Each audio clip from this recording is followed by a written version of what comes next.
proceed. Thank you, Your Honor. Good afternoon, sir. Could you please introduce yourself to our jurors? Good afternoon. My name is Bobby Blythe. I'm a special agent with the FBI here in Jacksonville, Florida. Agent Blythe, how long have you worked for the FBI? For about 18 years, since June 2008. And what is your current position with the FBI? I'm a special agent with the FBI. I'm a part of the FBI's cellular analysis survey team. I'm a full-time member of that team, and I'm embedded or detailed here to a violent crimes task force in Jacksonville, Florida. And you mentioned what we're going to refer to as CAST, Cellular Analysis Survey Team. Yes. Can you describe for the jury how long you've been a member of the CAST team? I was certified as part of the Cellular Analysis Survey Team CAST in 2022. I started my training process in June 2019.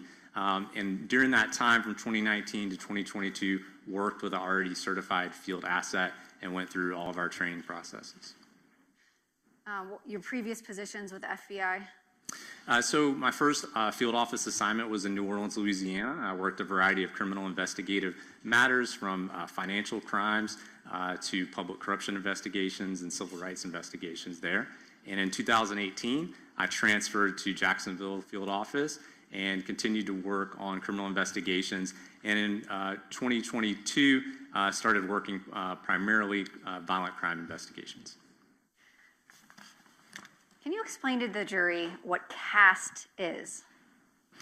CAST is a group of about 100 special agents and task force officers across the FBI's field office that specialize in the analysis of phone-based location information and historical cell site location information, the information that comes from the cellular providers that make your cell phones work. We train other investigators, state and local law enforcement, other federal agencies, how to do this kind of work, to use this technology to further investigations, to find phones and the people they belong to.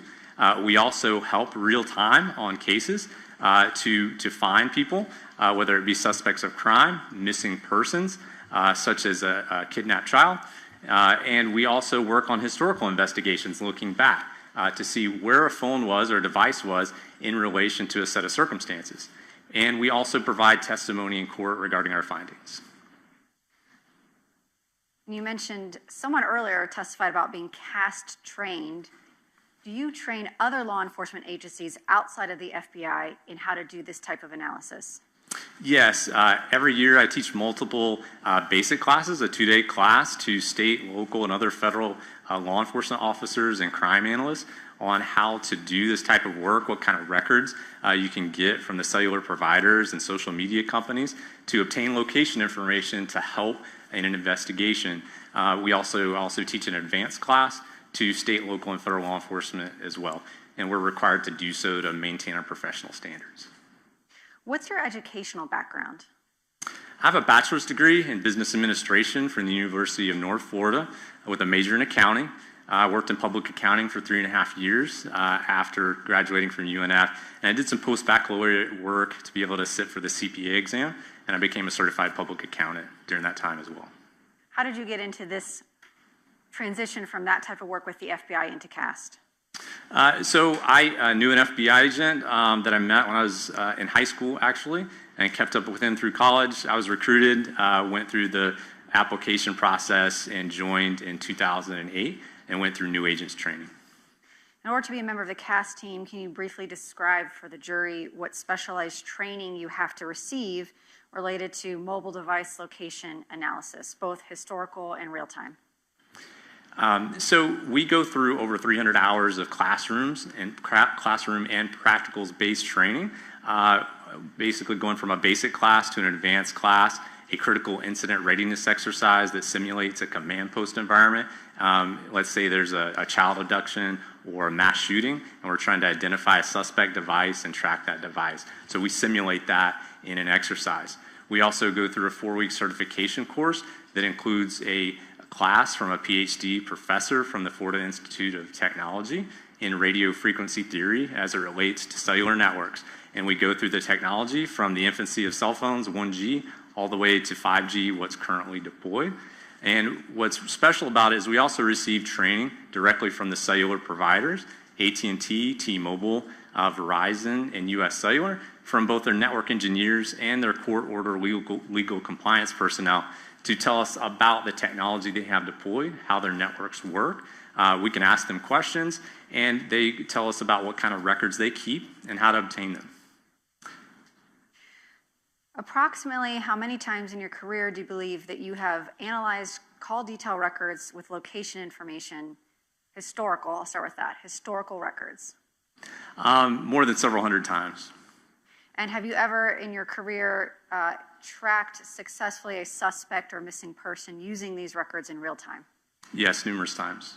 Can you give us an example? I know recently you tracked a suspect in a local shooting at the Players' Championship course. Yes, there was a double homicide near the Players' Championship this year. We were able to track the suspect's device to an area within a very short period of time of providing that information to investigators.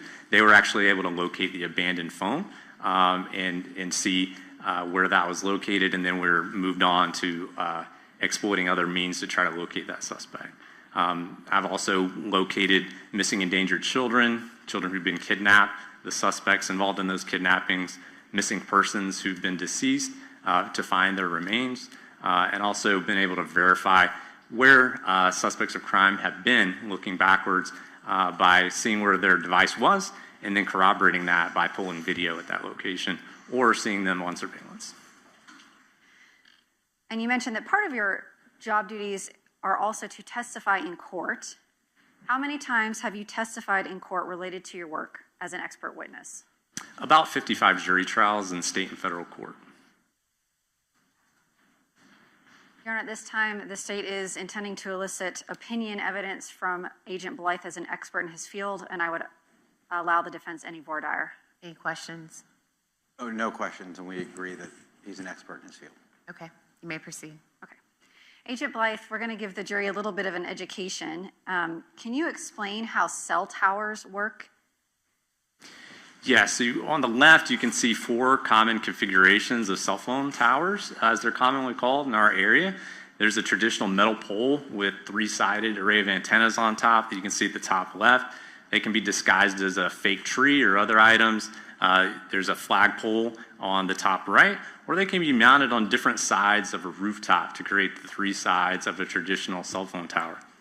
On the right side, you'll see a diagram. It shows the directions on a compass, north, south, east, and west, and also shows the degrees.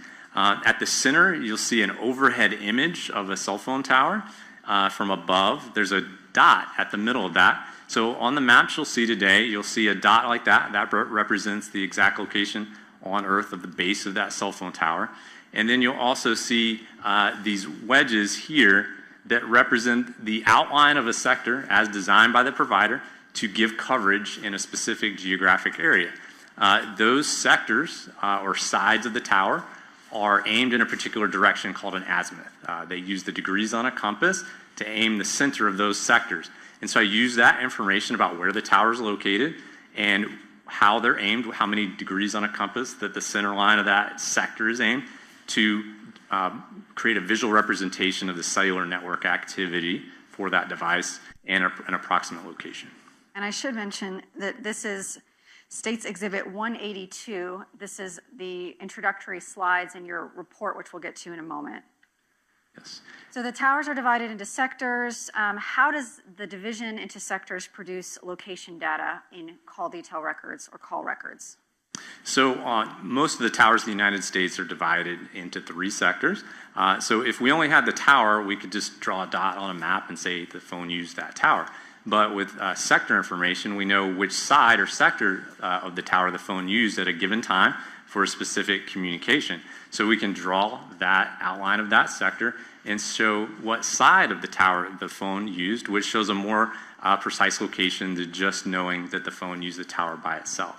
And also just wanted to point out that on the sectors you'll see drawn, there's this arch and a shaded area on the inside. That's simply meant to emphasize the direction of coverage that's being provided by that sector and doesn't indicate the exact location or coverage area of the tower or the exact location of the phone. So on this next slide, is this how you display what you were just speaking about, that coverage, location, direction? Yes, this is one of those sectors plotted on a map. You see the green dot that represents the location of the cell phone tower, and then the red wedge indicates which sector, in this case the sector pointed at 0 degrees true north, that the phone used for that particular event. You'll also see other towers on the map. Those are there as a point of reference. We call them reference towers. It's other towers in the cellular network that weren't used at that specific time, but they help aid in the estimation of the coverage area of the towers and sectors that were used. Does a cell phone or device always select the closest tower? Not always, but it usually does. Cell phones are constantly scanning their environment, measuring signal strength and quality, and the phone itself for incoming or outgoing phone call actually picks the tower with the best signal. That usually ends up being the geographically closest tower, but there can be exceptions, such as man-made or geographic barriers in between your phone and the line of sight to the closest tower. What we're just talking about is what we would consider cellular location data. So can you explain to the jury what the difference between cellular location data is and something called timing advance data? So cell site data, or call detail records with cell site, let's say a phone call, you have information about the tower and what side or sector was used on that tower for that phone call. Timing advance is a different data set that provides a calculated distance that the phone was from the base of the tower. So with that information, we can draw that calculated distance across that 120-degree sector, and we, for the 4G context technology, we map those as 78 meters wide, and so you draw that 78-meter wide band or arc across the sector, and the majority of the time you'll find that phone inside that shaded area. The way that it works is that the tower sends a signal from the tower to the phone, and the phone relays it back to the tower. The network runs a stopwatch on that relay, and then you use a simple equation to calculate the distance that the phone was from the tower based on how long it took the signal to get to and from the phone. The reason that's there is you can think of a crowded movie theater. Let's say there's an emergency in the theater, like a fire, but there's only one exit. If everyone goes out that one exit, tries to go out at the same time, there'll be a tragedy. If there's someone to designate who goes out, which row goes out at what time, sequentially, then everyone can get out safely. It tells the phones when they have to send signals so that they arrive within the right time window. It's critical for cell phones to work. The cellular providers have, in our training, have told us that for your cell phone to operate and function, timing advance has to work. And it provides much more precise location information than just tower and sector. So I want to kind of break this down for the jury. If we're talking about cellular location information, does that require somebody to be actively using, meaning either sending or receiving text messages or making or receiving phone calls to generate data of which tower and sector is being used? No. So although timing advance can be created based on phone calls, data sessions, or text messages, it's also independent network signaling independent of any user-initiated activity.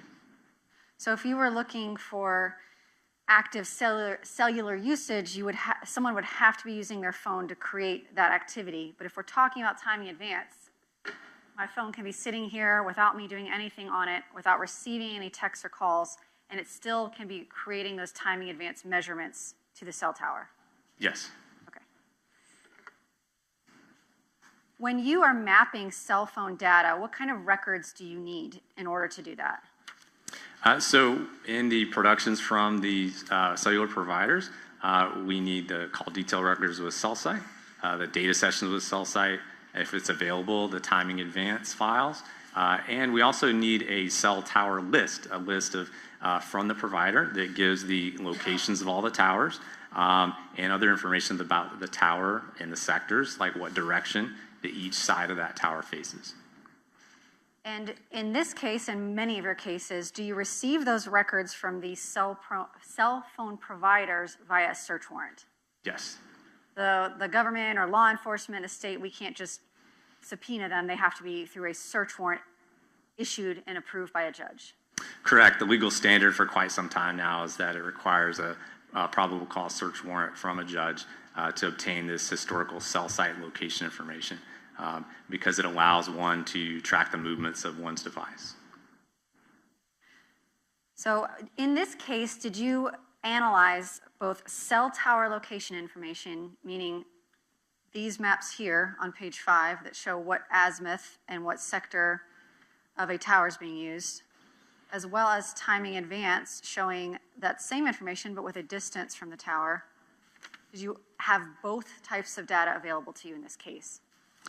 Yes, for one of the devices.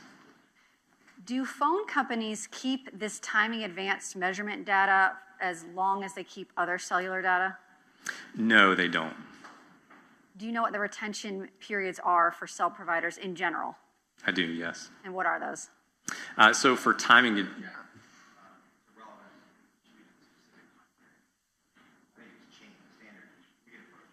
Okay.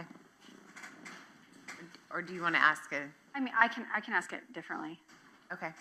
Have the retention periods for these carriers changed since 2022? yes, Do you know what they were in 2022? yes. And what are they? What were they in 2022? Let's start with T-Mobile. What was their retention rate in 2022? For timing advance, it was 90 days. So if an officer does not get a search warrant for a specific phone number because they haven't identified it or it's not part of the investigation, 90 days after an event, timing advance would not have been available for a T-Mobile number in 2022. No. What about AT&T in 2022? In 2022, AT&T did not produce timing advance information to law enforcement pursuant to search warrants. They've since have begun doing so. Did you receive another type of data to analyze in this case, Google location history? Yes, I did. And can you explain to the jury where Google location history comes from? So Google location history comes from the phone's operating system, the location services function on your phone. The phone is a very smart device that has a function feature called location services. The applications running on the phone are constantly asking location services, assuming it's turned on, for location information. The Weather Channel app needs to know what part of town generally you're in, so it asks for a more broad or more approximate location. But when, let's say, you get in Google Maps and want to navigate to a specific location, it wants the best location information, which is going to be usually your phone's GPS receiver or Wi-Fi based location information. So when the applications on your phone or using Google products themselves are querying the phone's operating system for locations, those locations are provided to the applications. If you're opted in to timeline or location tracking with Google, then that information at this time was transmitted and stored in Google servers, and it's also stored in your phone's operating system. We have 3 types of data available in this case. You have your cell tower information like we see here on slide 5, timing advanced data that you mentioned you were able to obtain for one of the numbers you analyzed, and Google location history. Can you explain to the jury, I'll start with this one, how precise is this data, and can you provide an exact location for a device beginning with cell site location information? So tower and sector, cell site information is an approximate location. Well, how approximate? It depends on the tower density of the geographic area you're located. If you're in downtown Los Angeles, California, where there's towers every 2 or 3 city blocks or more, it's very precise. It narrows it down to a much smaller area. If you're in a rural area where towers are 8 to 10 miles apart, it's a much more broad area if you just have tower and sector. So during let's say a phone call, and you have the tower and sector or side of the tower that was used, the phone has to be somewhere inside the coverage area for that tower and sector. And that's in many ways defined by the tower density. So if you have cell site location information, you would be able to say that a cell phone is somewhere in this coverage range for this direction for this tower. Yes. For timing advanced, how much more precise or how much more exact can you give a location for a specific device? Yeah, so we know that generally the phone's going to be somewhere inside the shaded area of the 78-meter wide band that we can draw across that sector based on the calculated distance. And we also know that the phone, because of various variables in the real world, we know that the phone could be 1 to 2 bands inside of that. And then for Google location history, can you provide a more precise or more exact location for a device with this type of data? Yeah, so this in Google oftentimes is able to assign or show a confidence radius for the location based on which is in many cases related to the source of that location information. GPS, global positioning system data, being the best, usually 3 to 10 meters. So that's going to be a much more precise location on Earth about where that phone is. So let's say you have a 10-meter confidence radius location. You have a latitude and longitude. You can draw that specific point on a map, and then you would go 10 meters out on one side from that location, and then draw a circle all the way around that location. That's the confidence radius, and you can see an example of that here on the right. Thank you, Agent. In this particular case, did you receive phone records, including cellular location history, timing advance, and Google data specific to 3 phone numbers and 1 email address? Yes. Your Honor, may I approach the witness? Yes.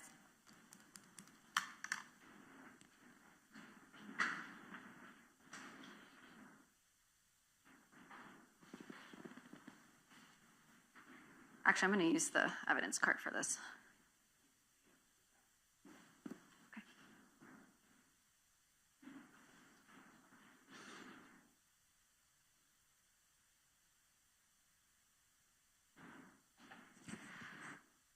Agent, I'm showing you Exhibit 206. This is a chart of phone numbers and email addresses. It's been entered into evidence. And Is it published? yes, been entered into evidence. So we're beginning with, was one of the numbers, one of the phone numbers and associated individuals records provided to you, the phone number here, 904-566-2633, belonging to a Mario Fernandez? Yes, ma'am. Did you also receive 2 phone numbers belonging to 2 different devices with 2 different IMEIs for an individual by the name of Henry Tenen, and the numbers here, 904-801-7612, 904-442-0513? Yes, ma'am. And were you also provided Google location information for an email address, henrytenen53@gmail.com? Yes. And lastly, were you provided cellular location information for an individual by the name of John Biggerstaff at 904-517-6322? Yes. Mr. Biggerstaff had an AT&T phone number, so you did not have the ability to obtain timing advanced data for him. Is that correct? No, ma'am. And for Mr. Fernandez, you received a 30-day time period, or I think a few different time periods of timing advanced data, as well as cell site location information. Yes. For Mr. Tenen's phone numbers, you received cell site location information. Yes, that's correct. And Mr. Fernandez and Mr. Tenen both had T-Mobile phone numbers. Yes. And then Google data, how long in 2022 was that data retained, the location data? Well, it depends on the user. So the user, I've seen in investigations, even in my own location history, exploring this myself and my own data, it can be there for years. There is more control because it's not held by a third party. It's actually contained in your phone or your Google Cloud. You can delete data if you want. You can retain it. You can alter the retention lengths yourself for that type of data. Yes, ma'am.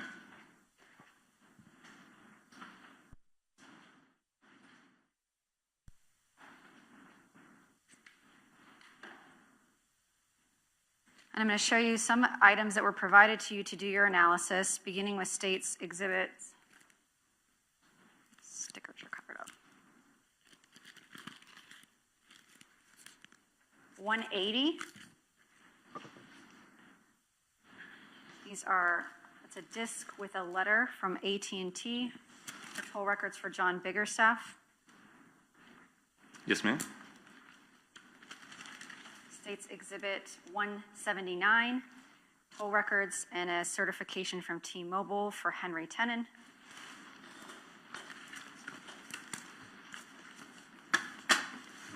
Thank you. Yes, ma'am. And then a disc of toll records and a T-Mobile certification for the phone records and timing in advance records for Mario Fernandez.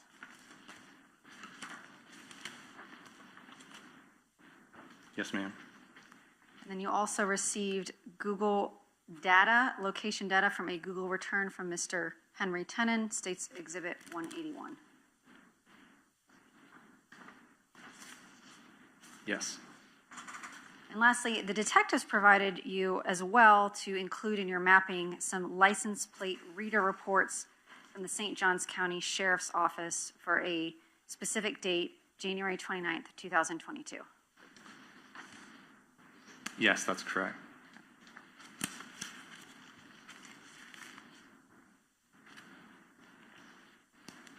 Using the records in front of you, did you plot maps for the cell phone numbers for the individuals Mario Fernandez, Henry Tenen, and John Biggerstaff, as well as the Google data for Mr. Tenen? Yes. Are you also provided by the detectives that request you to do work geographic points of interest, specific addresses, or longitudinal and latitudinal positioning? Yes. And in this case, were you provided some addresses to include 1511 Marsh Inlet Court, a longitude and latitudinal coordinates associated with an area called Pablo Hamlet, 5239 Potomac Avenue, Elite Gymnastics, St. Johns County, 182 Fresnel Lane, and 2180 Derringer Circle? Yes.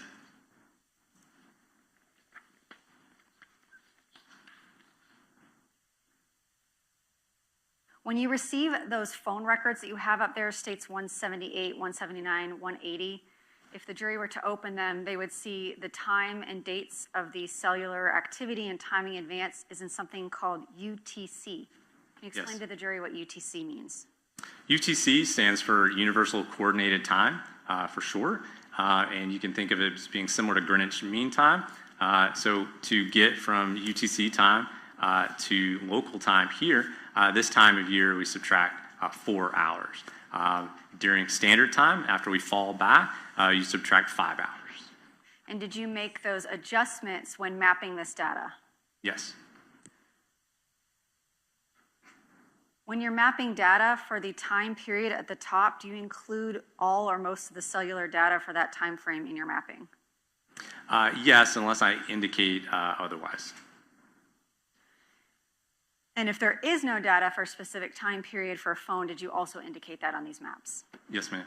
All right, we're going to go through your report. It states Exhibit 182. Did you prepare these maps in conjunction with a request from the Jacksonville Beach Police Department regarding the murder of Jared Bridegan? Yes. Do you actually participate in the investigation of the cases that you're working, or you just look at data? So usually I'm brought in to look at the historical cell site or another phone-based location information to provide context and show where devices were in reference to specific places at specific times pertinent to the investigation. Sometimes I might be asked for advice about what type of location information can be obtained from certain providers, but that's usually what it's limited to in these types of cases. You don't participate in interviews or help collect evidence or make any kind of determinations as to how an investigation will proceed, other than maybe requesting additional data that you would need to map locations. Correct. All right, let's go through your slides. Beginning with slide 8, you were asked to map cellular location data for the phone number 2633, Mr. Fernandez.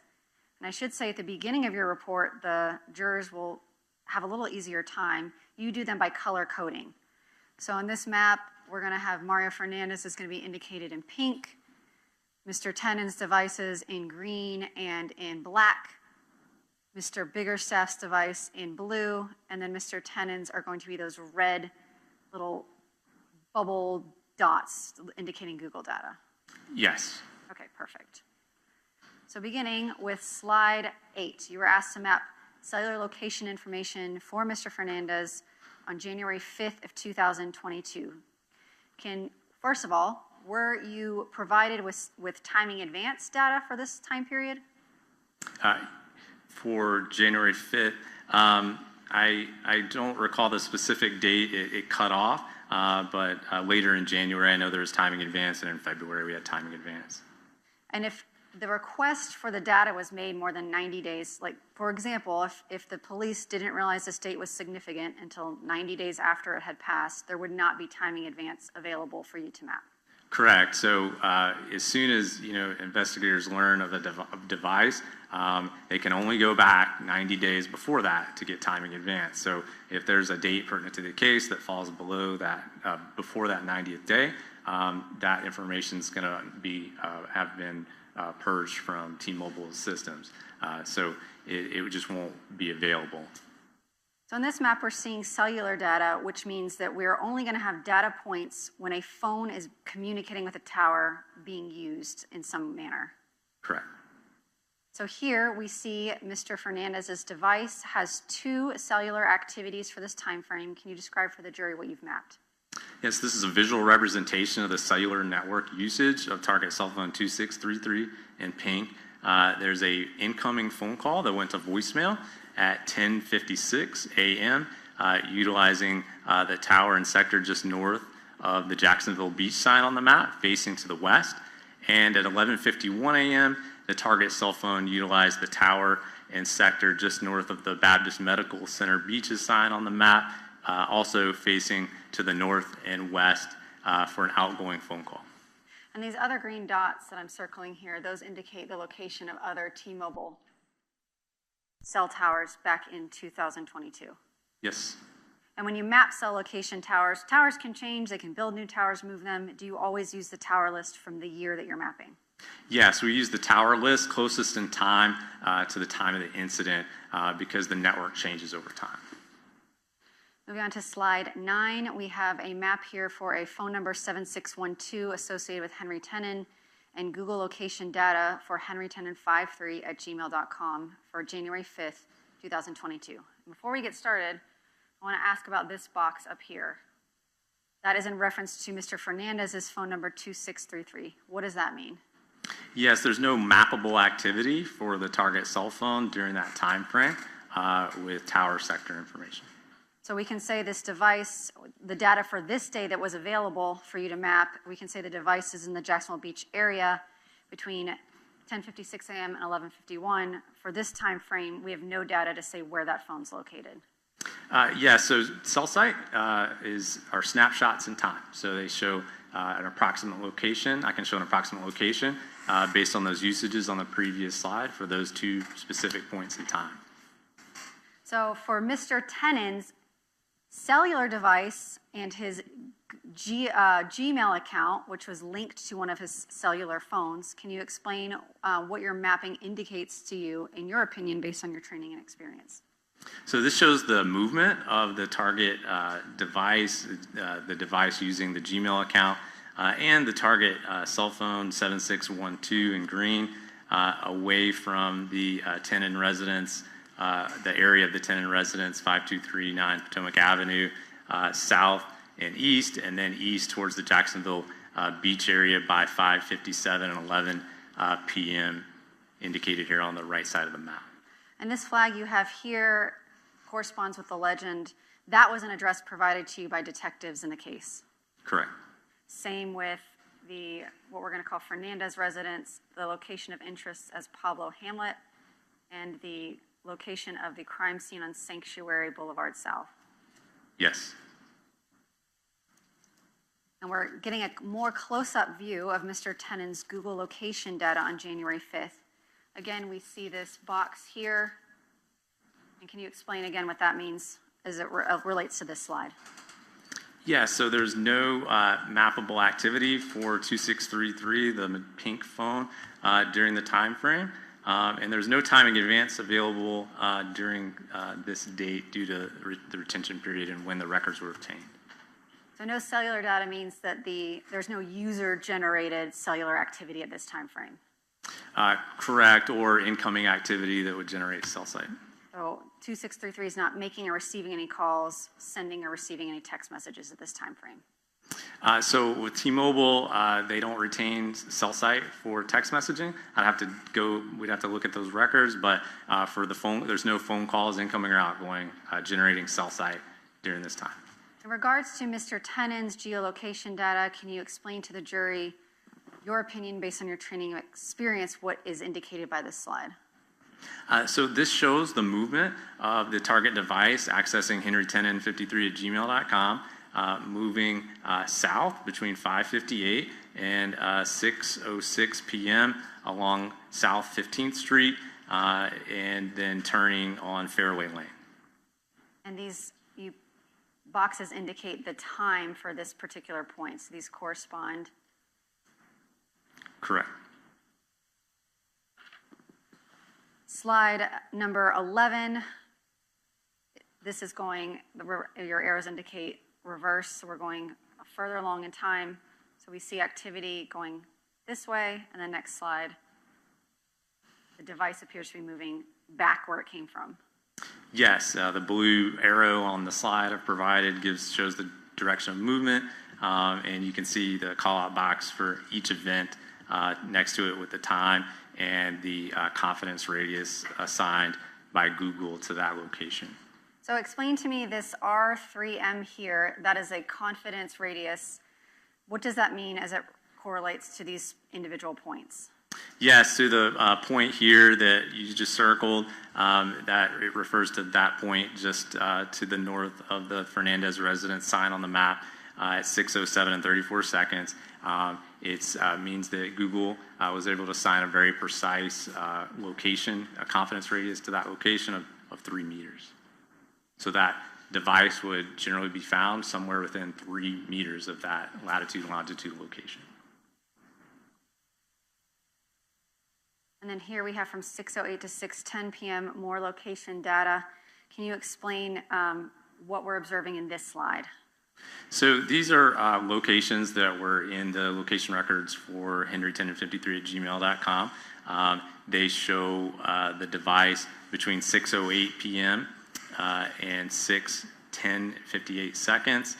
On these, I'm not able to show a confidence radius because the source of, even though one was assigned by Google, the source of the location pull was listed as unknown. So that could mean a variety of things about why it didn't make its way into Google's records, what the source of that location is. But these locations are interspersed with GPS-generated locations, Wi-Fi-generated locations, and as I reviewed them in totality, they track right along roadways in sequence over time and appear to provide accurate locations for that device. Data points individually, it's hard to draw conclusions of them. Do you look at the totality of the data and the context in which you're viewing it to draw your conclusions? Yes. All right, and then 6:10 to 6:57 on January 5th. Again, we have no activity, cellular activity for 2633. Can you explain what we're seeing in this slide as it relates to Mr. Tennant's cellular device and Gmail account? So the target device for henrytennant53@gmail.com and target cell phone 7612 both move back west between 6:10, 6:22, and 6:51 to 6:53, arriving back in this area of just south of the San Marcos sign on the map. You can see a Google location here at 6:51 and 35 seconds, and then a data session for the target cell phone in green at 6:53 utilizing a tower and sector just to the south and west of that more precise Google location. You can see that tower and sector faces that Google location along Interstate 95 there. So this is one of those examples of looking at things in totality and context. You have more precise Google locations,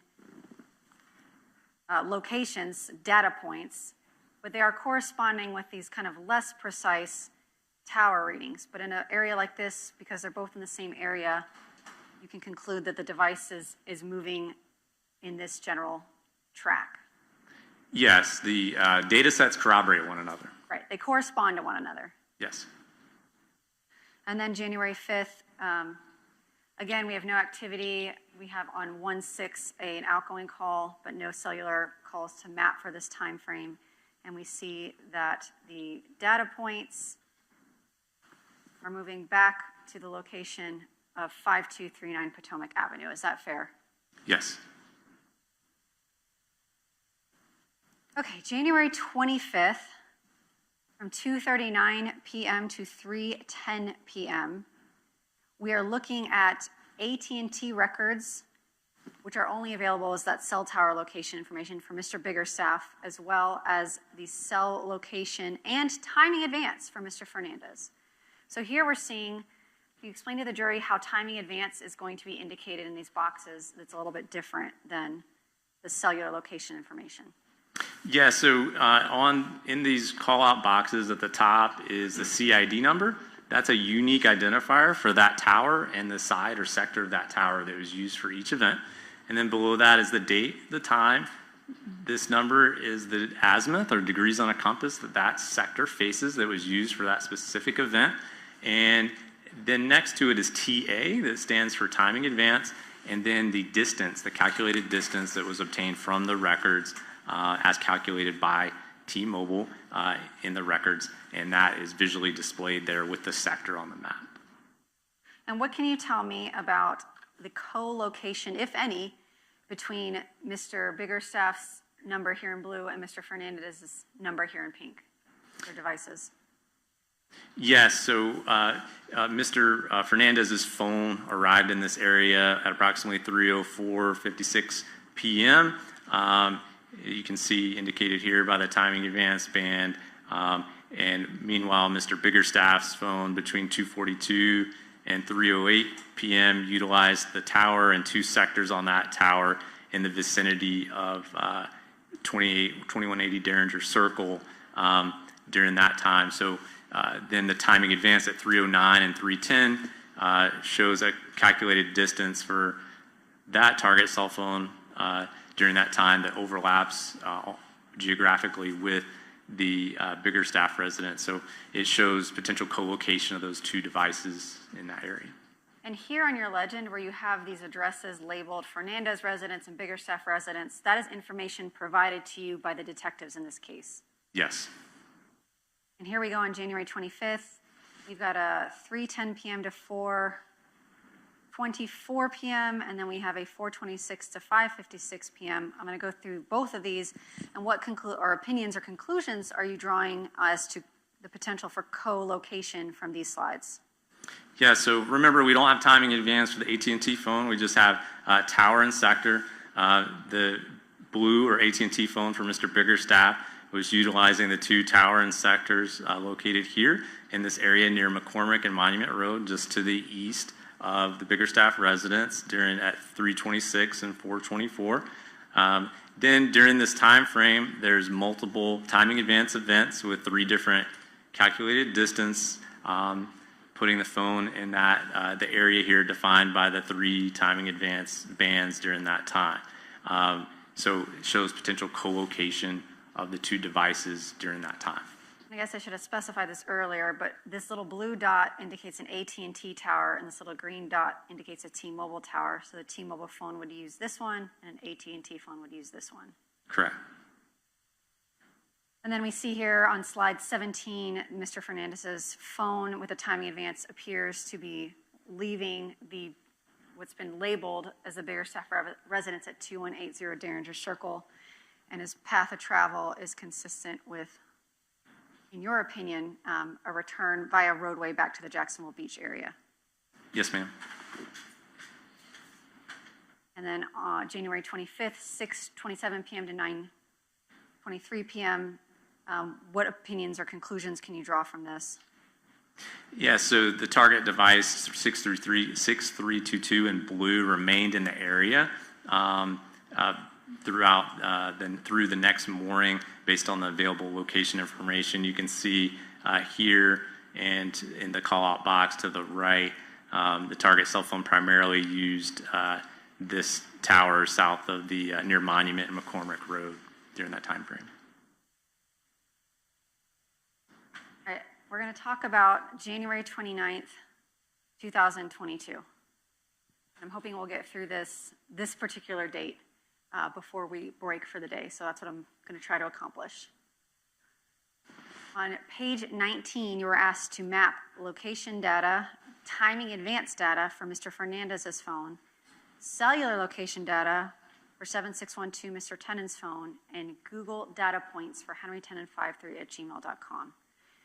Looking at this slide, and the jury has seen it before, can you offer any opinions based on this data here as to whether those two devices could be correlated as being in the same area for an overlapping period of time? Okay, so just to break it down, the target cell phone 2633 in pink between 2 o'clock, which is this timing advance band here in this tower and sector, is moving into this area and at that point and closer to the area of the Tennant residence. There's at 2:02 a timing advance band here with a calculated distance of 0.58 miles from the base of the tower, and then between 2:05 and 2:59 the target cell phone maintains these two calculated distances and would be somewhere within these bands between 2:05 and 2:59.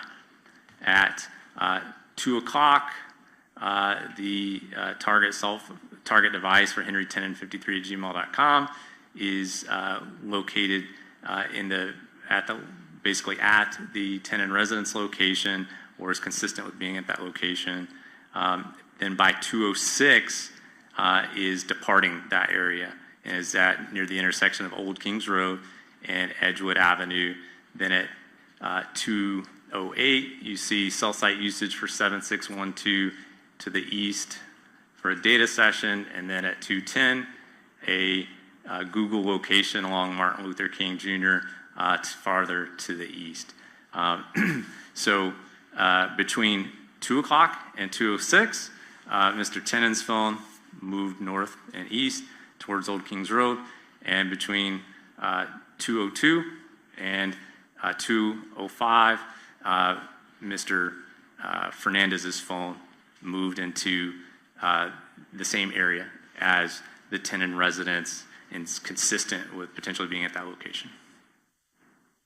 So we don't have data for every second or every minute here. The last known point for Mr. Fernandez's phone would be in this bar, or as you said, at 1 to 2 bands within that band? Yes. At 2:02. And Mr. Tennant's geolocation data puts him here at 2 p.m. and then here at 2:06. So we've got, presumably there's 4 minutes in here. We don't have a precise location for Mr. Tennant's device. And between 2:02, perhaps within 2 bands, and 2:05, we know Mr. Fernandez is somewhere within this banded area. Yeah, so there's some possible overlap there for a few minutes during that short time. Being generous, we're talking 3 to 4 minutes. Being conservative, we're talking a minute, perhaps. Yes, approximately. So January 29th, we have some movement. We have the geolocation data for Henry Tennant moving south from the Tennant residence into, this is an overview into the Nocatee Greenleaf Village area. Yes. And is the times of these data points consistent with Well, you tell me, what does this indicate it to you, the time between these data points, the distance and timing between them? The device was moving in a vehicle at a rate of speed consistent with highway speeds south and east from the Jacksonville area south to the Greenleaf Village area on the map. All right, and we're going to have a closer up view of some of this activity. This is slide 21. This also, you have mapped here a license plate reader report and location for that corresponds with some of these data points. And again, was this something that the detectives provided to you in this case? Yes, ma'am. And how is it helpful to you placing, some of these don't have that radius, confidence radius. How is something like this helpful to you in coming to conclusions about data overall? So it, those types of data sets, it's a location for a vehicle, that is assigned to a specific person. So they help corroborate one another. And looking at this map, what opinions or conclusions can you draw about the location of Henry Tenen 53 at Gmail on his device for this time frame? That it moved into the area at approximately 2:46 a.m. here near Racetrack Road, and then moved south, and then east along Nocatee Parkway, then south toward Valley Ridge Boulevard, and then south and east along County Road 210. And I'm sorry, you said AM, you mean PM? I'm sorry, PM. Slide 22, we have another license plate reader report, and that also corresponds with one of your data points. Can you tell the jury what conclusions or opinions you can draw from the data on this slide?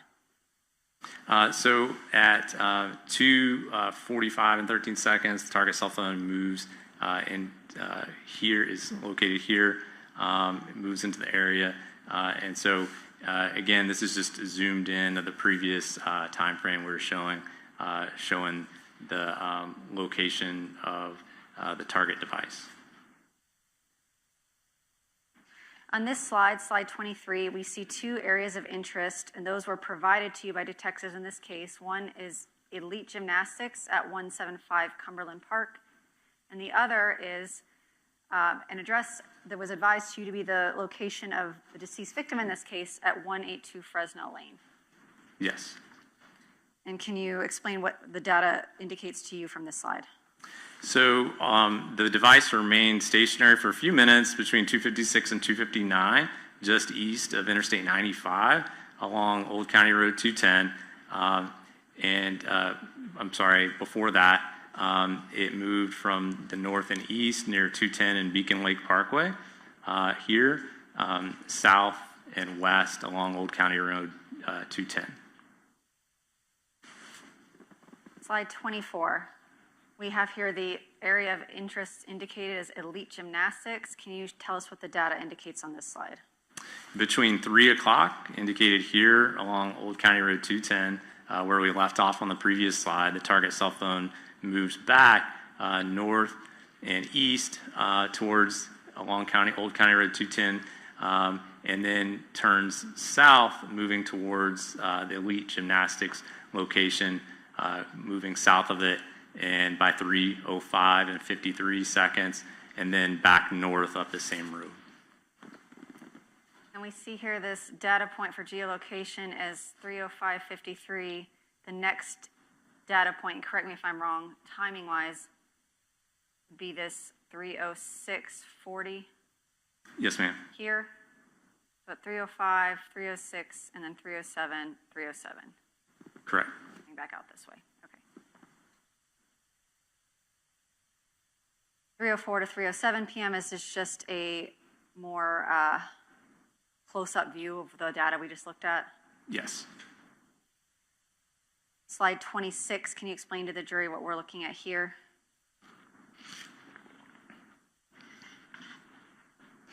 So this shows the gross movement or travel of the device accessing henrytenen53@gmail.com between 3:08 p.m. and 3:47 p.m. moving away from the area of elite gymnastics and the victim residence north back towards the Jacksonville Beach area. And on that route, we have 308 to 313. We have an area of interest here. Can you indicate to the jury what the data on this slide is showing you? This shows an overview on the slide that the target device moved along the blue dotted hashed line that I'm showing here along County Road 210, and then moved south along Beacon Lake Parkway, stopping here along at this intersection of with Beacon Lake Parkway and Lynn's or Fresno Court, and then moved back north and then north and east away from the area. And here we have some more data location points showing, I guess, a more zoomed in view and fewer data points from that previous slide. Can you explain what is indicated here? Yeah, so I just zoomed in and showed a little bit less data points for presentation purposes, and now I'm showing the specific times and confidence radiuses when available for those locations, showing the movement of the target cell phone north and east along County Road 210 west, then south on Beacon Lake Parkway, and then after this point, the phone moves out of it, back north and out of the area. And here we have in new time order movement from 309 to 311:00, 311:02, and then here coming back to this data point, 311:48. Yes. So 48 seconds later. Yes, ma'am. So back to 5239 Potomac Avenue during this time frame, we're looking at timing advanced data for Mario Fernandez's cell phone. Can you tell us what is indicated in this slide? Yes, a lot of data on the left, but this device was receiving a lot of timing advanced signaling during this time frame with 3 different calculated distances ranging from 0.39 to 0.48 miles from the base of the tower between 3:04 and 3:45 p.m., which overlaps geographically with the tenant residence location, and you can see the shaded area of those 3 bands. And here we see a bunch of timing advance recorded data, which means what we talked about earlier, your phone communicating without you generating any kind of activity with the tower. Was there any cellular activity, user-generated or user-received cellular activity for this time frame? No, ma'am, not during this time. And then here, Mr. Tennant's Gmail location data, again, corresponding with another license plate reader report. And this is in down here from Ponte Vedra for this LPR hit. And what does this indicate to you? So this is at 3:37 and 47 seconds on January 29th. There's a Google location nearby, very close at 3:37 and 45 seconds. And then that shows that the phone, the device accessing Henry Tennant 53 continued to move north along 3rd Street and then towards the red flag crime scene location.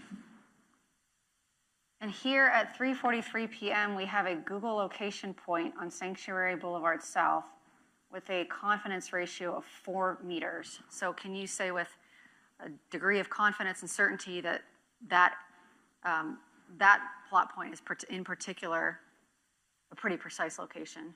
Yes, ma'am. Indicating that Mr. Tennant's device was at Sanctuary Boulevard South at this time period. Yes. And then from 3:48 to 4:23, we see, well, you can tell me what we see, but Mr. Tennant's device appears to be traveling back to the vicinity of 5239 Marsh Inlet. I'm sorry, 5239 Potomac Avenue.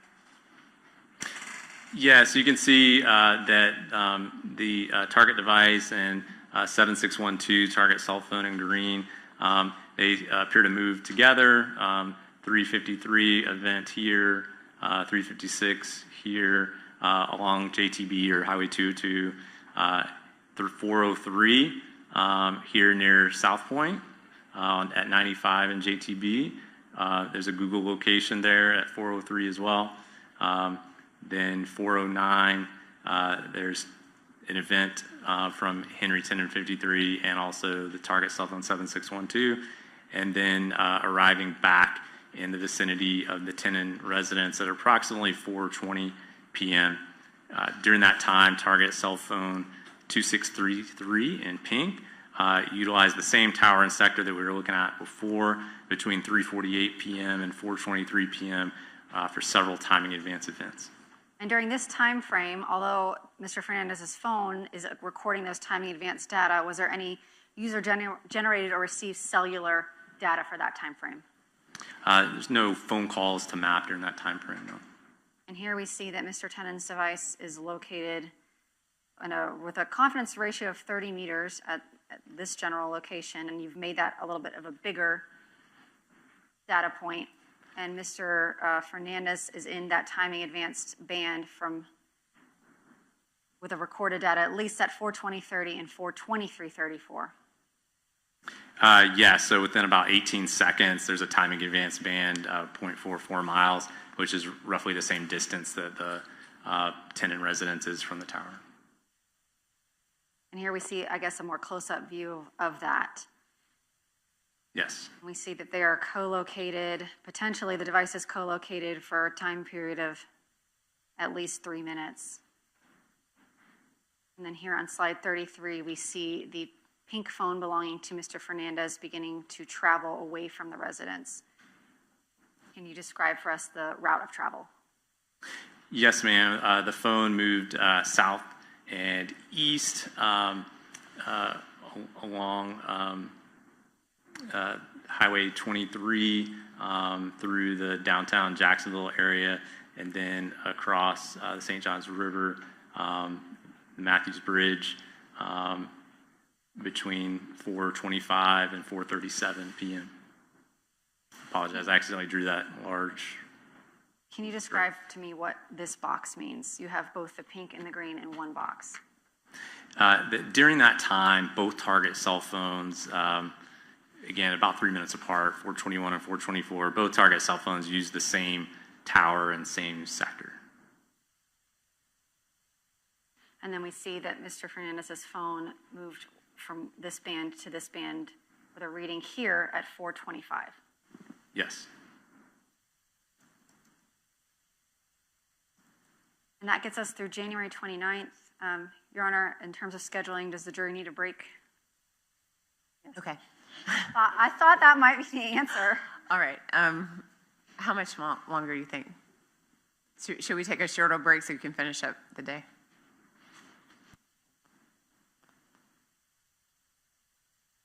Yes.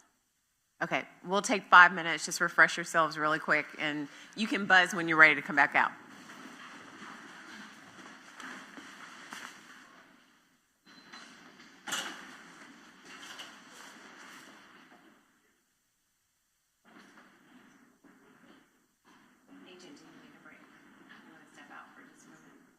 Sure.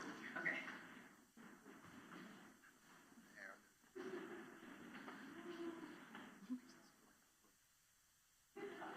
All right. Please let the record reflect that the jury's left the courtroom. Agent, you can step outside real quick and refresh yourselves. Just don't talk about your testimony, okay?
Thank you.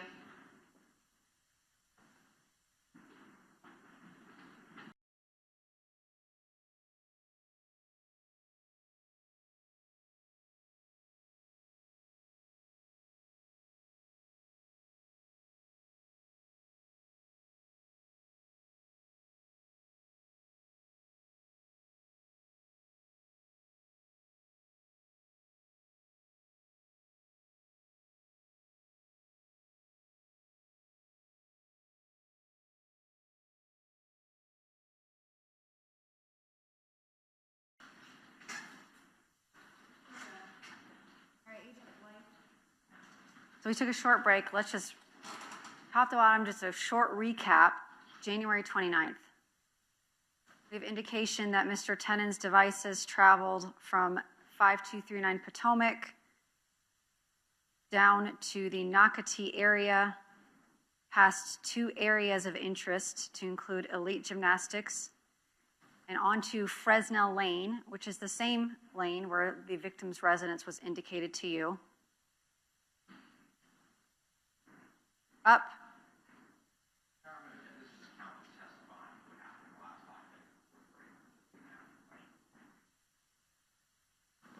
Okay, ask a question. Why don't you do the recap for me, Agent Blythe? We had a little break. Let's refresh on January 29th, and then we'll move on to the next date. Can you tell us overall the path of travel of Mr. Tennant's device, and then I'll ask you about Mr. Fernandez's devices during this time frame. Yes, during the time frame, to recap, the target cell phone moved, and the device accessing henrycenter53@gmail.com moved from the Potomac Avenue location south towards the area of the two locations of interest, the elite gymnastics and the Fresnel Lane in the Beach Walk area there. And then the target device moved north to the area of the crime scene, and then back to the Potomac Avenue residence area. And during this time period, we see on slide 29, can you summarize what the data on this slide indicates to you in terms of Mr. Fernandez's device? So timing advance, numerous timing advance events between 3:04 to 3:45, showing that target cell phone is in the same geographic area as the tenant residence during that time frame. And we see slight different measurements on some of these data points. Does that necessarily mean that the device is moving? Not necessarily. So the timing advance signaling goes to and from the phone, and is the distance calculated comes in increments of 78 meters, and so it can be rounded up. And so you can have a device sitting stationary and get timing advance measurements, one or two bands around that location. And the distances here, the difference between them, we're talking 0.04, 0.05. But that doesn't necessarily indicate the phone is moving that distance back and forth. No, ma'am. Is there anything else that you think, based on your analysis of these slides, that I've failed to ask you about this particular date? No. Great. Thank you. We'll move on to the slides you did for activity on February 15th, 2022. Slide 34, we have timing advance data for 2633, Mr. Fernandez's phone, cellular data for 7612, Mr. Tennant's phone, and some of those Google location points for Henry Tennant 53. Can you tell us what we're looking at in this slide, slide 34? Yes, this shows the movement of target cell phone 2633 in pink north along Highway 23 from 931 to 932 to 934 here. Then at 937, this one is 948, 937, the target cell phone was had this calculated distance, and then at 944 through 945 is here. You see this timing advance band at 948, and another two more at 947 and 958 in this area around the tenant residence. During that time frame at 931, a few minutes before the 934 event with the pink phone, you have for 7612, Mr. Tennant's phone, a incoming call using the same tower and sector that Mr. Tennant's phone, excuse me, that Mr. Fernandez's phone used at 934. And between 931 and 957, there's 9 events with less than 200-meter confidence radius in this area along Highway 23 south of Edgewood Avenue. Slide 35, we have the same date, February 15th, 2022, but a different time frame, 4:03 p.m. to 4:59 p.m. And can you explain to the jury what the data on this slide indicates to you? So it shows that target cell phone 2633 between 4:03 and 4:55 p.m. Was located between 0.39 and 0.53 miles from the base of the tower in the area indicated by these 4 timing advance bands. And during the same time frame between 4 to 4:29 and 25 seconds, the target cell phone displayed 5 events with less than 70-meter radius, showing the device was at or near the tenant residence location, and then moved starting at 4:34 away from the tenant residence. You can see this at 4:34, 4:40 here near Old Kings Road and Edgewood Avenue, 4:45 south of Old Kings Road near West 19th Street, and so on. And then returning back towards the direction of the tenant residence by 4:59 near the Shannon sign on the map. And again, like the slide on the 29th, do the presence of multiple bands here indicate or necessarily mean that that phone is moving distances back and forth?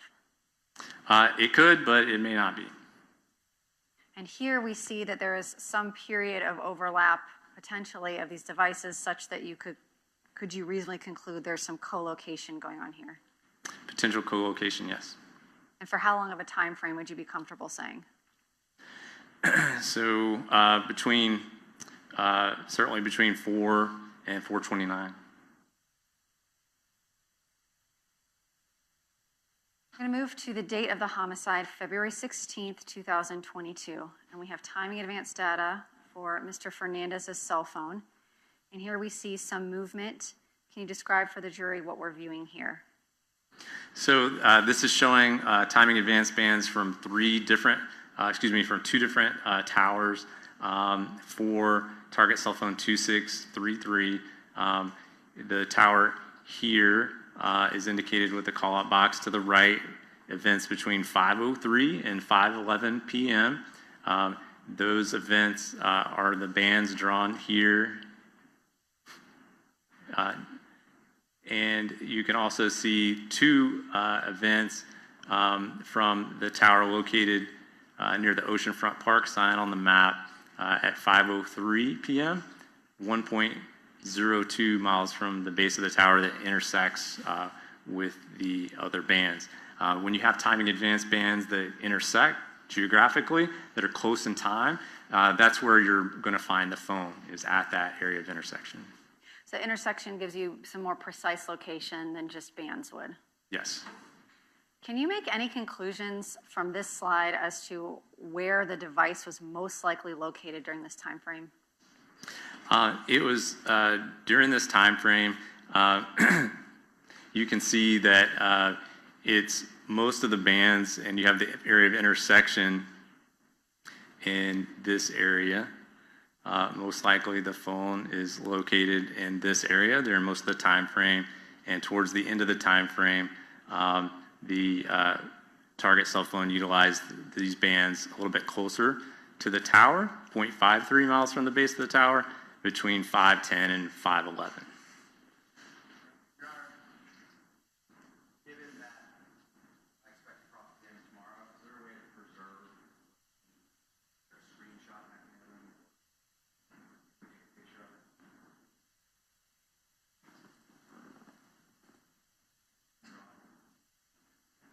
I think, do you want him to draw it again?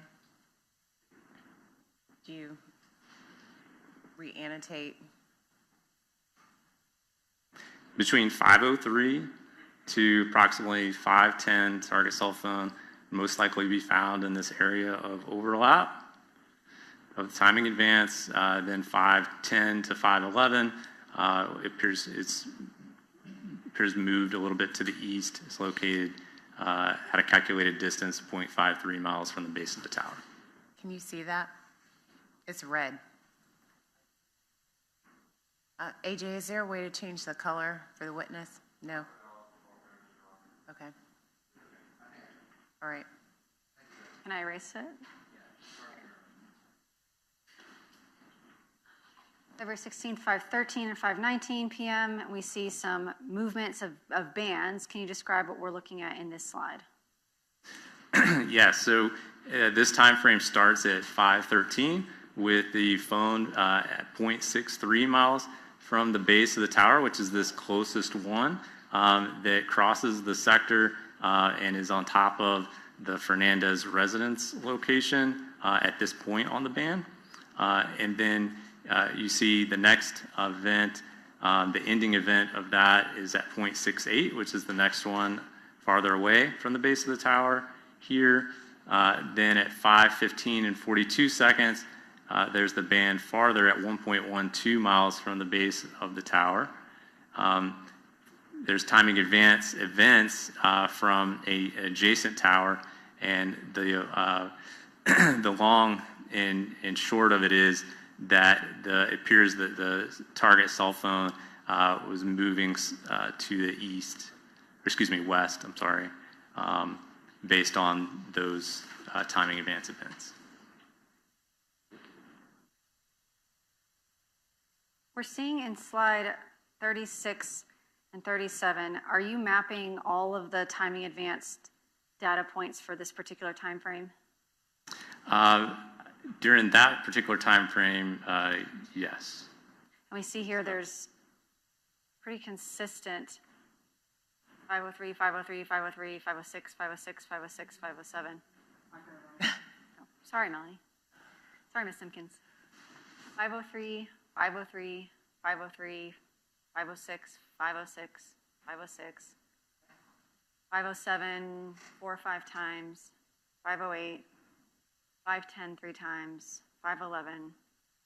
So, and on slide 37, we're also seeing every minute or so, we're getting a timing advanced recordation. Is there any rhyme or reason to how a network, how often they take these measurements? So it depends on the market. It depends on the provider. The technology is generally the same between providers, but it may function slightly differently as far as timing, depending on the provider, depending on the network, and it's a network engineering data set, and it's there to help optimize the network and troubleshoot problems on the network. As a byproduct, it provides this calculated distance that the phone was from the base of the tower, which provides a much more precise location. So it's not going to be necessarily at regular intervals.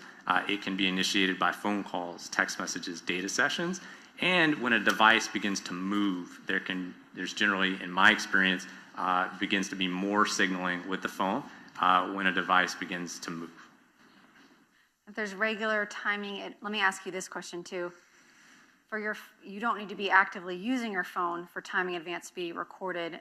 Does the network record these timing advance calculation if a phone is off? No. If you place your phone into airplane mode, would the network collect this timing advance data measurement? No.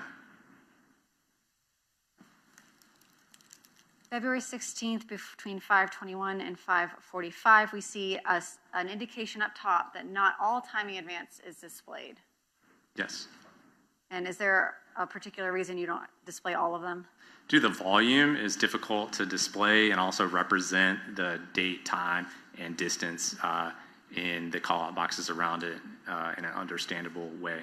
So this is in an effort to try to simplify it for presentation purposes. And in this particular slide, what are we seeing in terms of this data? What does it indicate?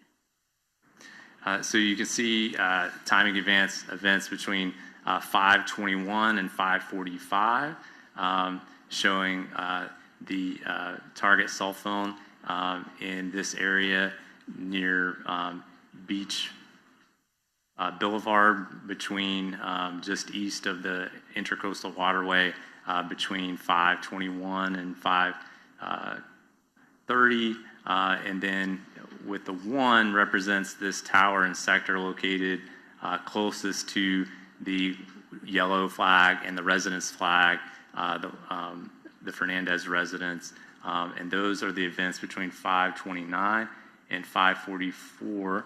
You can see the first event at 5:29 is this event here, and then the phone moves south and east utilizing the sector facing the 2 locations at 5:36 and 5:45. Those are the 2 bands depicted here near the yellow and residence flags. What conclusions, if any, can you draw from that data? The phone moved back towards the vicinity of those 2 locations, the yellow and residence flag. And here we see a kind of a close-up of some of that data. Is there anything else that you need to say about this slide, or is this just close-up of what we kind of previously went through? It's just close-up and trying to specifically identify each of those bands with the specific date, time, and distance. So you can see these areas of intersection between 5:21 and 5:29, and then the phone uses these 2 bands at 5:36 and 5:45. And the time frames you're asked to map, that comes from just the request that you're given? Yes, the time frames that's relevant to the investigation. And is it best practice to give data more context and map a bigger time frame than necessarily, if you have a crime that occurs in 1 minute, is it kind of better to give you context and draw opinions to map a larger time period in order to draw more accurate conclusions from that data? Yeah, so the timeframes I map is very case dependent and the circumstances dependent. Also, generally I want to see where the device was before, during, and after an incident. We have here timing advanced data on slide 40 between 5:46 and 6:35 p.m. And what does the data indicate to you on this slide? There's 2 towers with timing advanced signaling with 2633, the target cell phone in pink. It begins at 5:46 with an event utilizing tower in sector 68009 with the timing advanced measurement here just to the south that crosses visually just to the south of the residence flag. Then it's from 6:06 to 6:35. There's a number of several timing advance signaling events, 0.68 to 0.73 miles from the base of the tower, and 1 incoming phone call using the same tower and sector for the target device. So target cell phones in the same geographic area as the 2 locations depicted, the Fernandez residence and the location of interest. On this call-out box here, we see that there is an incoming call. Does that indicate that this phone was using the cell tower to make calls using cellular data? Yes. And here we have 709. Okay, so the last timing advance measurement we have for this particular device is 6:35:39 p.m. On the next slide, can you explain to the jury what you mean here when we're talking in this call-out box about the availability of timing advance or other cellular data to map? Sure. So at 7:09 and 7:10, you see 2 beginning and ending event with the same calculated distance mapped visually here using this tower and sector to the east of the 2 locations. On the left, describing the cellular activity during that time frame. There's 3 events from 7 p.m. to 7:59 p.m. Related to timing advance and call. So 1 incoming call with no duration, at 7:09:52. So then no outgoing or incoming text messages between 4:26 p.m., which was an outgoing text message, and 6:29 p.m., which was an incoming text message. The next event in the call detail records after 7:09 and 52 seconds is a 10:46 p.m. text message. No data sessions with cell site appeared in the records during this time frame depicted on the map. So this is important, and I want to take a little bit of time with it. We see here that there's one incoming call at 6:08, and we have timing advanced records until 6:35 p.m. The next slide, you indicate that other than this 6:08 incoming call, that there is one other call at 7:09, and that you reviewed. Does this mean here when you say no incoming or outgoing text messages between 4:26 to 6:29, and then again until, I'm sorry, 7. I'm trying to ask this in a better way. I'm going to go step by step. So you looked at the call log records themselves. Yes, the raw records. Yes. Can you describe for me what the cellular activity of this phone is during this time frame? We're getting timing advanced, which is generated by the network. It doesn't mean you have to use your phone. What user-generated or user-received activity is there on this phone for these time periods? So the last outgoing text message is at 4:26 p.m. There's another incoming text message at 6:29. There's no cell site for that, so I can't map those two. The next event is that call with no duration at 7:09:52, and then there's nothing else until 10:46 when there's a text message. So this slide here, the only activity for this phone from 6:35 p.m., and then I'll get to the next slide, through 8:19 p.m. are these two timing advanced measurements at 7:09 and 7:10. Yes, ma'am. And there's no incoming or outgoing text messages for this time frame or incoming or outgoing phone calls past 7:10 p.m. No, not till the text message at 10:46. Going to the next slide, we have from 7:11 p.m. to 8:19 p.m., we have no timing advanced records for this cell phone. Is that accurate? Correct. And we see here, what can you tell us about any cellular usage? I know you did it last slide, but for this time frame, are there any incoming or outgoing text messages or data sessions or phone calls coming in and out? No, not between 4:26 and 6:29, and then nothing else until the 10:46, and there's no data sessions with cell site during this time frame. So from the time frame between 10:28 p.m. and our next slide, 8:20 p.m., can you draw any conclusions about the location of these devices?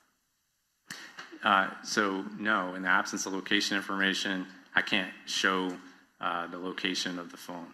I can see where it picks up on the next slide, and during that time in between, the phone could have traveled any distance one could travel and get back to the location that's going to be where the cell site picks back up, or it could have stayed there that whole time. I don't know. So there's snapshots in time, and they show you the location of the phone during those specific times.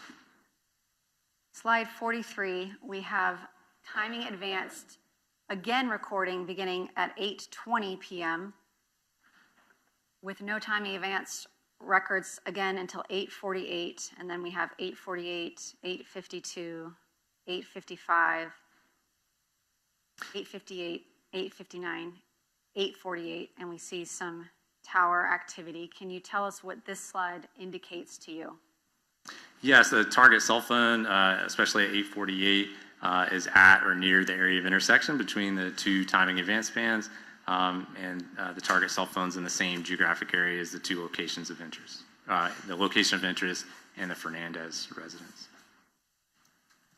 Okay. Agent Blythe, on February 16th, we're seeing that there are timing advance records available for Mr. Fernandez's phone and multiple timing advance records. For this particular date. We see here on slide 36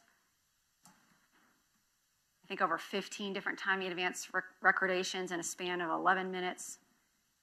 We see multiple timing advance recordations in the span of 6 minutes for this phone. Between 5:21 and 5:45, you didn't even map all of them because of the number of timing advance recordations. Then we see here multiple intersecting bands on page 39. And we see 606, 608, 608, 608, 635, Correct. 545 on page 40. And then we have from 535 until 709, 710, we have no timing advance records. And we skip ahead to 8:20 p.m., we pick back up with timing advance recordations. I understand data by itself can't lead you to draw any conclusions, but what can you tell me about the lack of data for this given the amount of timing advance data both before and after this time period?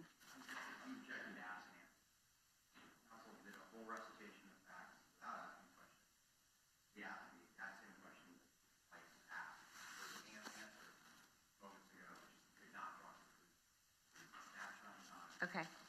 I'll overrule the objection. You can answer. So it points towards no connection with the cellular network during that time frame, in that there's no data sessions with cell site.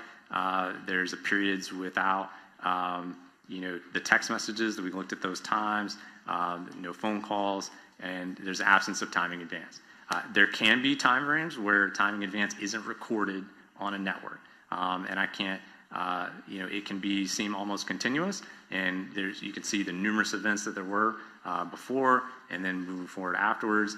But there's this period of time, so you have to look at it the totality, and you can look at the amount of data activity, call activity, and see how much or little a person is using a phone. But at the end of the day, T-Mobile has their record retention, and they operate the timing advance system. So I can't say exactly why there's no timing advance during that time frame. But one possible reason is the phone being powered off or airplane mode during a specific period of time. You can't say with certainty that's what it is. It could be network connection issues. It could be user generated by turning off or putting it in airplane mode. Correct. So yeah, whether it could be either one. There is multiple timing advance and cellular activity both before and after this specific time frame, which there is none. And although you can't say why that is, there is activity both before and after this time frame. Correct. And we saw the time frames where the phone was, appeared to be stationary, no calls, map during those time frames, and there's still, timing advance being recorded. This just happens to be the time of the homicide. Yes, ma'am.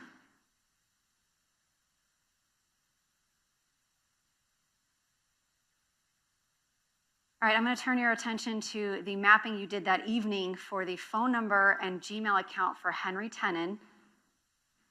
And we have locations between 5 p.m. and 5:56 for 7612 and Henry Tenen 53 at Gmail. And I think the jury's probably experts by now at reading these slides, so these ones we can go a little bit more quickly through. Can you please explain to me what the data indicates to you about these devices? So it's a visual representation of the cellular network usage for target cell phone 7612 in green and the Henry Tenen 53 target device. Between 5 and 5:49, the target device has 30 locations displayed there right on top of the Tenen residence. Then at 5:50 through 5:57, the target cell phone begins to move south and east away from the Tenen residence along Highway 23 and then Highway 1. And that's a close-up of those 30 locations, just indicating that that's a lot of data points in one specific area that all sort of correspond to each other. Yes, and they're visually, their confidence radiuses are touch or on top of the Tenen residence during that time frame. And then here we see is there data, geolocation data, or cellular activity for 7612 following these two slides? Yes. Is there a gap in that data? There's a time frame where there's no cell site location information until later. And we see here indicated in this call box up here on page 44. Does that give the jury some kind of indication of those time frames without data? Yes, there's no data activity for 7612 from 5:57 p.m. To 9:13 p.m. So that's data sessions. That's the phone's access to the World Wide Web. There's no calls after 5:53 until 9:18 p.m. 5 minutes after you start to see data sessions again. And there's no activity for Henry Tenon 53 between 5:57 and 8:39 p.m. And similar to what we were just talking about, could that indicate someone who has turned off their phone and put it into airplane mode? Yes. Could it also indicate something outside the user's control? Possibly, but just to have all three of those off, we don't have timing advance, so we can't look at that. But that points me as an investigator towards the phone's off or in airplane mode during that time. Particularly because on other slides, Mr. Tenon's phone number and Gmail seem to be able to record data in the same, in the path of travel, at least part of it, that we know that he probably took that night. Yes, The ma'am. 29th. When he leaves his home, he's taking geolocation data all throughout this area, and then later we know his location data here. Does that give any illumination as to your opinion on whether his phone was off or in airplane mode versus just happened to have connectivity issues during this time frame? So, yeah, I mean, we take our phones with us, we use them. They are collecting cell site location information when we make phone calls, when we use data. When generally that's happening periodically when we're using the phone. If you see an absence of those things, it points towards the phone's not connected to the network for whatever reason. And so whether that be off or airplane mode, Google can continue to collect location information, even if you put it in airplane mode. So and then transmit that back once you turn the transmitter back on. Okay, so the next the next voice data and Google location data for Mr.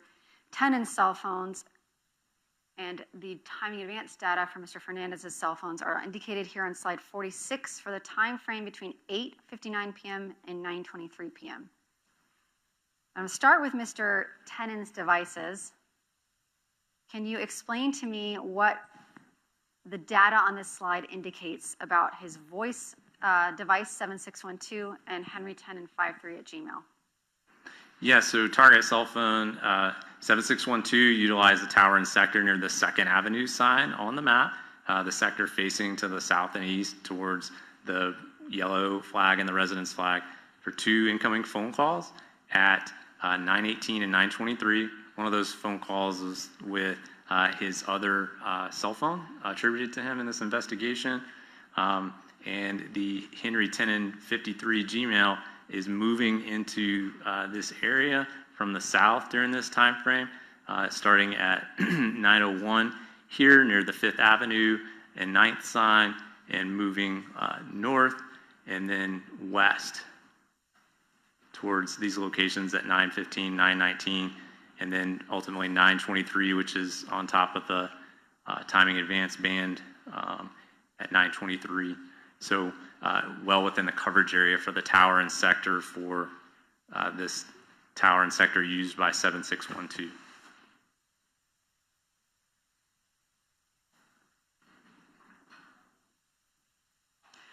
I want to talk about his other phone number, 0513, on February 16th.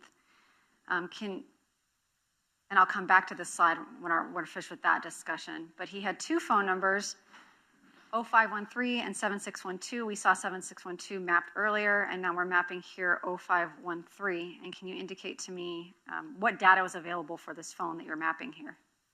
So for this phone, we had call detail records with cell site. So we're just going to be able to show tower and sector based on phone call activity. And here I'm displaying a phone call that went to voicemail at 2:12 p.m. using the tower and sector to the south of the tenant residence location. And here on February 16th, between 8:40 and 9:23 p.m., we see that there is cellular activity on this phone. Can you describe for the jury what this slide indicates to you? So the first activity at 8:40 is the target cell phone using a tower in sector here near the 9th Street sign on the map, facing south towards JTB, and the device begins to use at 8:45 and 9:03, the tower in sector to the north near the Jacksonville Beach sign on the map, facing to the south and west, and then the tower along Beach Boulevard, the sector facing south towards the location of interest in the Fernandez residence for a phone call at 9:23 p.m. And you can see that's the phone call with his other phone.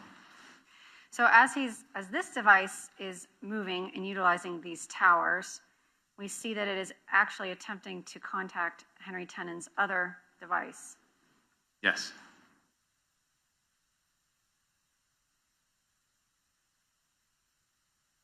And here for these same time periods, do you have any opinion as to the geolocation data and how it corresponds to that 0513 number based on the mapping you completed here? It appears to be moving north with the target cell phone 0513, and then it's co-located, it's in the same area as both phones at 923. Would you feel comfortable making an opinion as to if those phones were separated at some point during this time frame? It appears that they were separated and came back together between 8:40 and 9:23. And then here we have Mr. Fernandez's phone showing timing advance records between 9:11 p.m. on February 16th and 1:59 a.m. on February 17th. And again, we see, well, what does this slide indicate to you? So there's a lot of timing advance events from 3 different towers, all sectors facing one another in the area of these 2 locations with timing advance. We can see a 12:43 event here and a 12:43 event from the tower near the Jacksonville Beach sign. So those 2 timing advance events intersect about in this area near the same area as the Fernandez residence. And again, during this time frame, we have timing advance records. We do have data available for the phone at 9:11, and then data not again available until 10, between the hours of 10 and midnight. And then on the 17th between 12:45 and then fairly consistently up until the last time frame mapped. Can you draw any conclusions on this data as to your previous opinion about the frequency of timing advance in this area? So the frequency of the timing advance picked back up during this time frame for the device. It appears to be regular and periodic during this time frame, not continuous, but regular. There's what we typically have seen through the majority of the time frame. And you said not continuous, but periodically. There are some, specifically here, we have a lack of timing advance data for about 45 minutes. Correct. Between 9:11 and 10:02. And then voice call for the 7612 number, the next data available for this phone, which was not communicating with the tower other than the previous slides, is back here at the Potomac Avenue. Yes. Was there any data available to you to map the route of travel from Jacksonville Beach back to this area by these devices?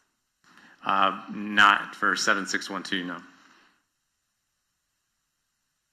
The last few slides I'm going to ask you about, you were asked to map some data from Mr. Fernandez's phone for a time period of March 2nd, 2022 through March 6th or 7th of 2022.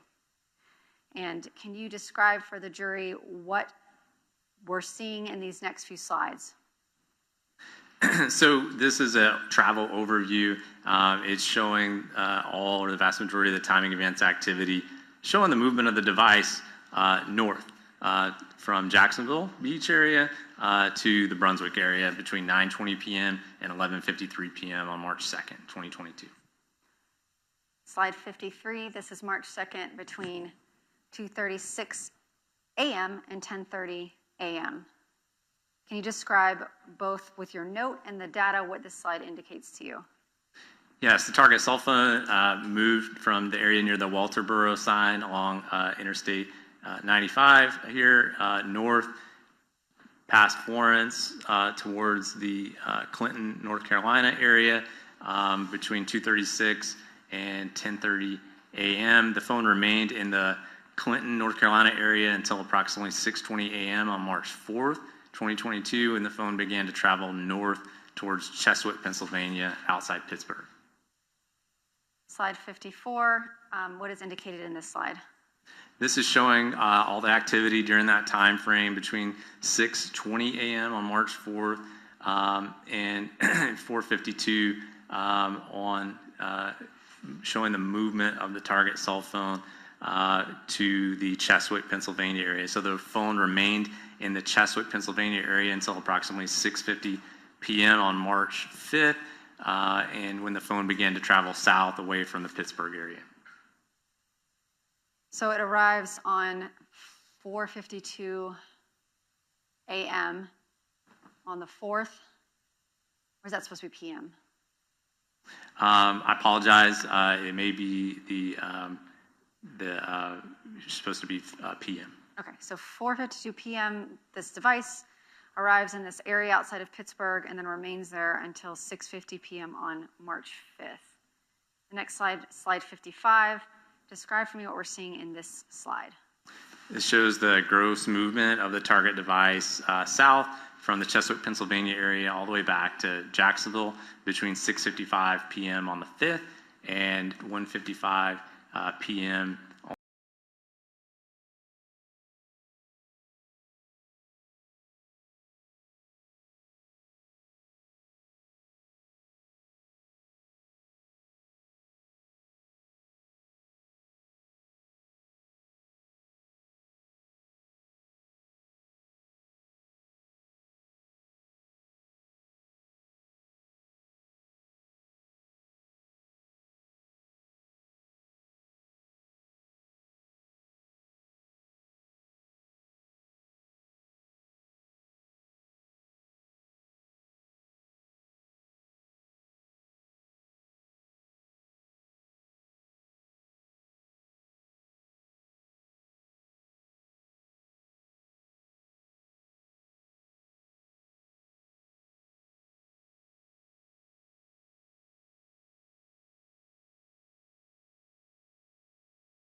And then between 9:20 and 9:50, there's timing events shown here, 3 different distances during that time frame. Just showing another stop. Yes. And then here between 10:04 p.m. and 12:05 a.m. on March 5th into 6th, is this indicating another what you would consider to be a stop in this route of travel? Yes, ma'am. Okay.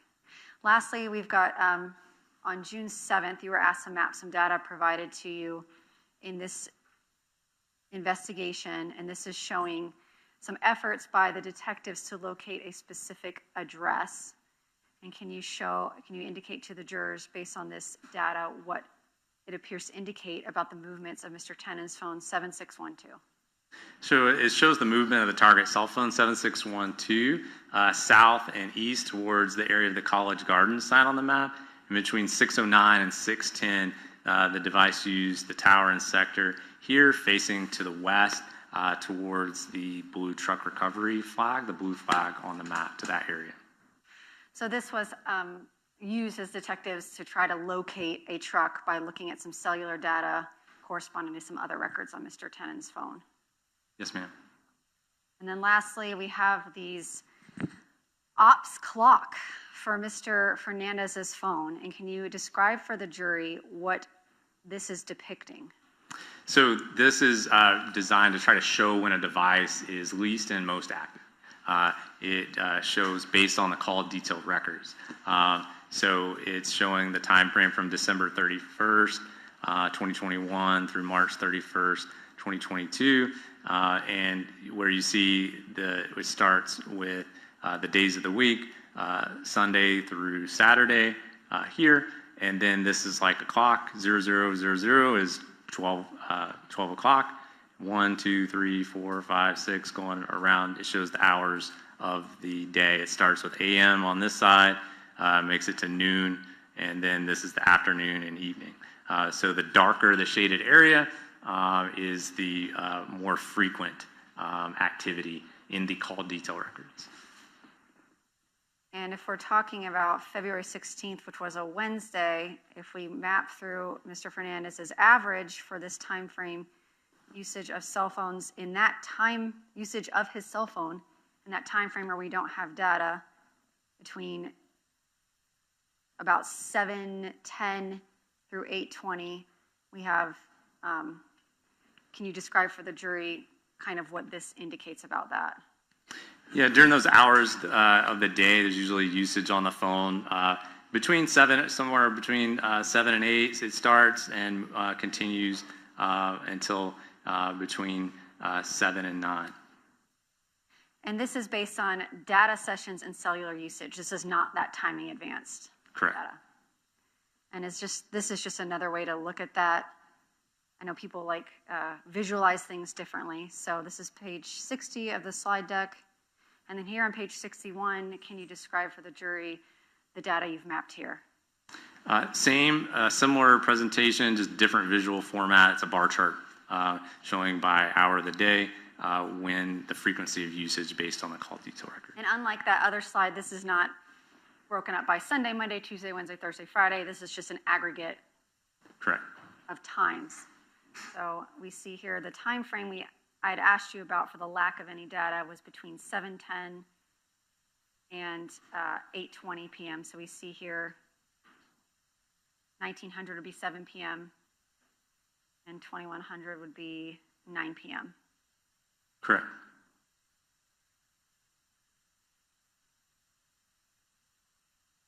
Agent Blythe, having gone through the slides, is there any questions, since you're the expert, that I didn't, anything else you think that you need to say or correct given your testimony here today? No. Sustain. Agent Blythe, I will leave you and tender you for cross-examination to Mr. Dreiser. All right. Members of the jury, that's going to conclude the information or evidence today. So leave your notepads on your chair. I'm going to remind you to please follow the communication rules. See you tomorrow at 9 a.m.